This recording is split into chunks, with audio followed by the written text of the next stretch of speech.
Learning objectives.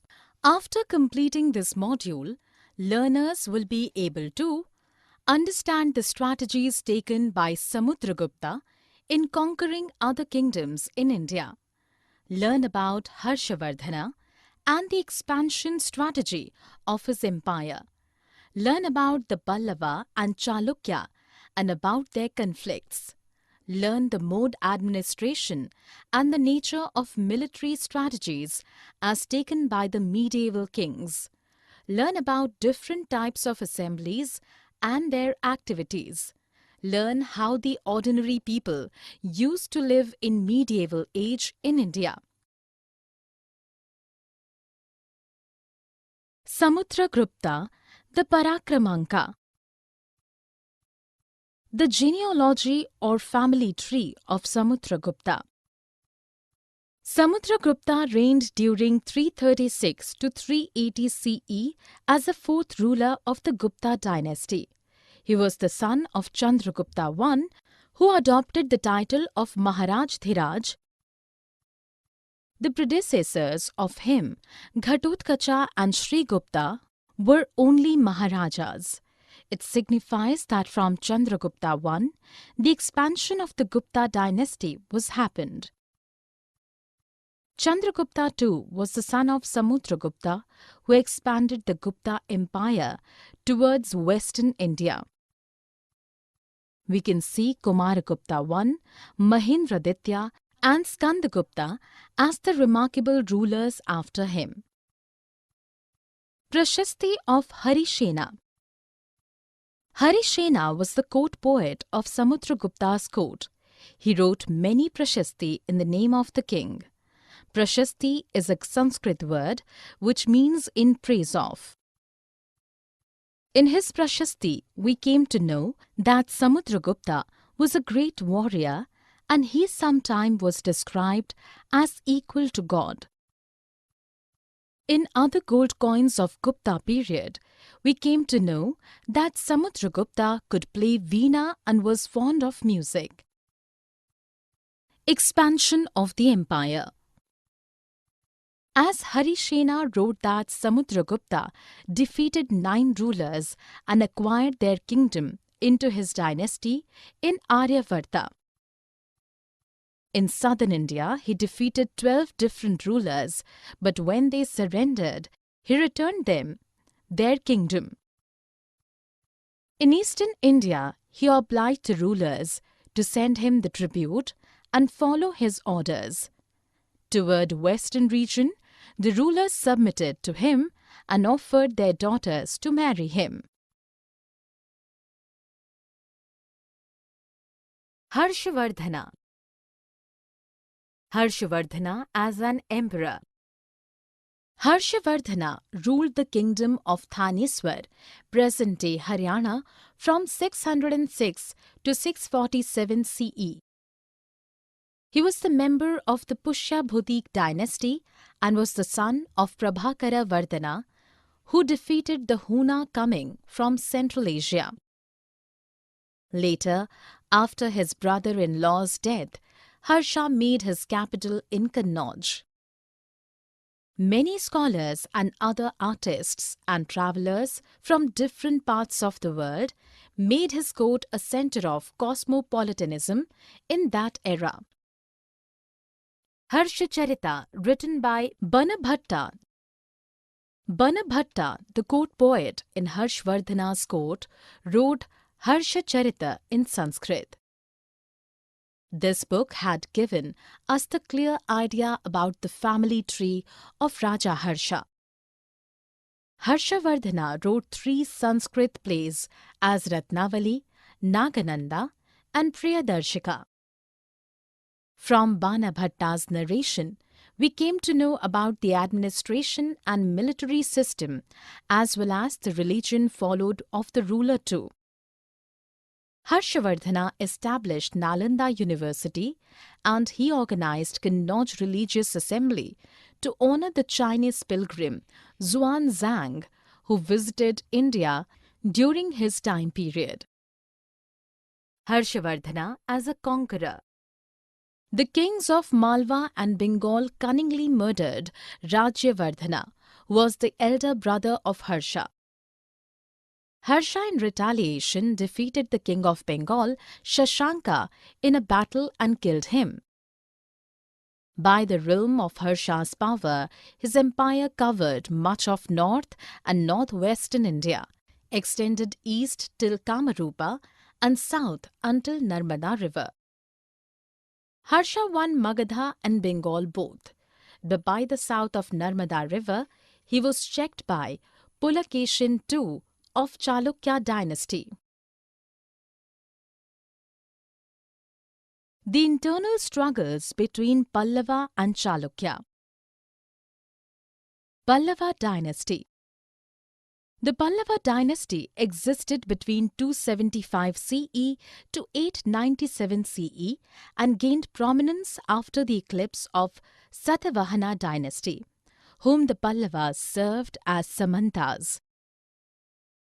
Eventually, Pallavas became a major power during the reign of Mahendravarman I, 571 to 630 CE, and Narsimhavarman I, 630 to 668 CE, and dominated the Telugu and northern parts of the Tamil region for about 600 years until the end of the 9th century.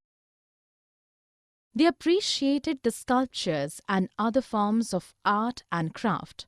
The capital was in Kanchipuram, situated as Kaveri Delta. Chalukya dynasty. The Chalukya dynasty ruled large parts of southern India between 6th and 12th centuries. The earliest dynasty was known as the Badami Chalukyas. They rapidly rose to prominence during the reign of Pulakeshin II. The capital city of Chalukyas was in Raichur Doab, which was between Krishna and Tungabhadra rivers.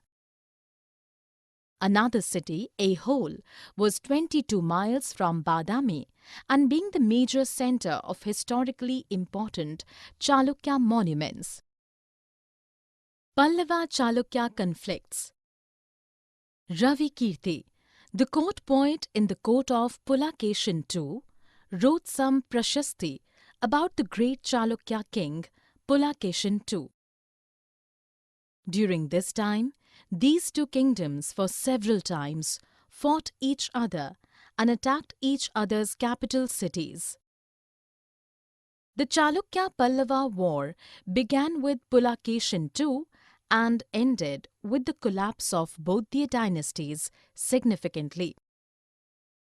This was entirely to determine the geographical locations of the Chalukyas and Pallava kingdoms.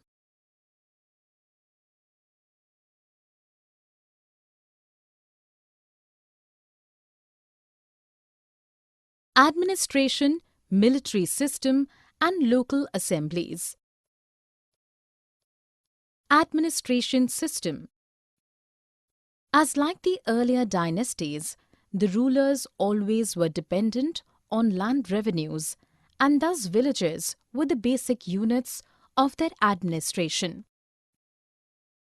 Beside them, we can see several bureaucratic posts like Kumara Amatya, ministers in King's Court, Mahadandanayaka, Chief Judicial Officer, Sandhi Vigrahika, Counselor on War and Peace, and so on. Additionally, the rich merchants used to get the post like Nagara Shreshthi or chief merchant in the societies as well. In Pallava system, we find the hierarchy like Mandalam or the state, Kottam or Vishayas, Nadu or council of villages, and Urs or village respectively. Military system. A new trend in military system was seen during Gupta era. There were many military leaders who used to provide the military support to king when it was required. In turn, they were given a portion of land from where they collected the revenue, and thus they were called Samantas. It was seen that whenever the main ruler went weaker, the Samanta kings tried to supersede the king. Local assemblies. In Pallava inscriptions, we can find the name of assembly as Sabha, which was assumingly the organization of Brahmins. These assembly had numerous subcommittees to look after various activities like irrigations, road construction, and so on. In non-Brahmins contexts, the assemblies named as Ur in villages and Nagaram in cities led by merchants could be seen. The rich and powerful landowners and merchants used to retain these assemblies for more than a century. Ordinary men and women in early medieval period. Ordinary men during Gupta era. Kalidasa was a famous Sanskrit playwright during Gupta period. He showed in his play that the king and Brahmins used to speak in Sanskrit, but the ordinary people would speak in Prakrit or Pali only.